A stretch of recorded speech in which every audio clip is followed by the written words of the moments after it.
President just landing in Europe right now, speaking out about Bowe Bergdahl, saying America has a sacred tradition. We take care of our own. We leave no one behind. So let's get right to ABC's Martha Raddatz with the very latest on the growing anger over the circumstances of his release, especially from his military unit. Good morning, Martha.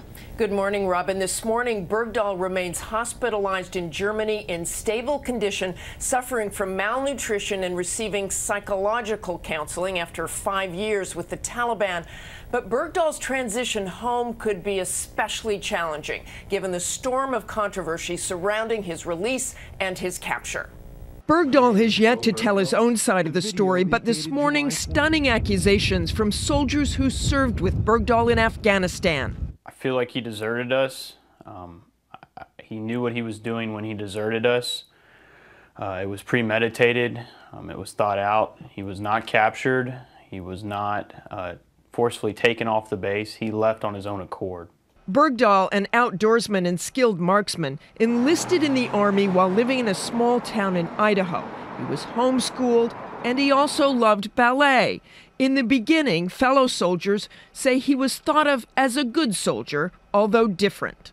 He was a little odd, but not in an alarming way. He didn't have a cell phone. He didn't watch TV or watch movies. He just read a lot of books, and he studied several languages. But when he arrived in Afghanistan in 2009, he quickly made it known he wasn't happy with America's role in the war. He was very upset with the Army's focus on how we were handling the war. It was within 2 months of his arrival in the war zone that fellow soldiers say he walked away from post looking for the Taliban, his weapon and body armor left behind. But worse, they say, the subsequent search costing at least 6 American lives. But for those in his hometown and, of course, his parents, the father growing a beard as a show of support, there has been nothing but excitement over his release. But this morning, questions about a tweet that appeared to be from the father to a spokesman for the Taliban days before Bergdahl's release.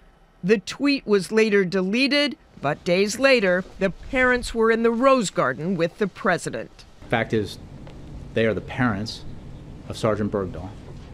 Their son was held in captivity for 5 years. It was absolutely the right thing to do for the Commander-in-Chief, for this administration, to take action to secure his release.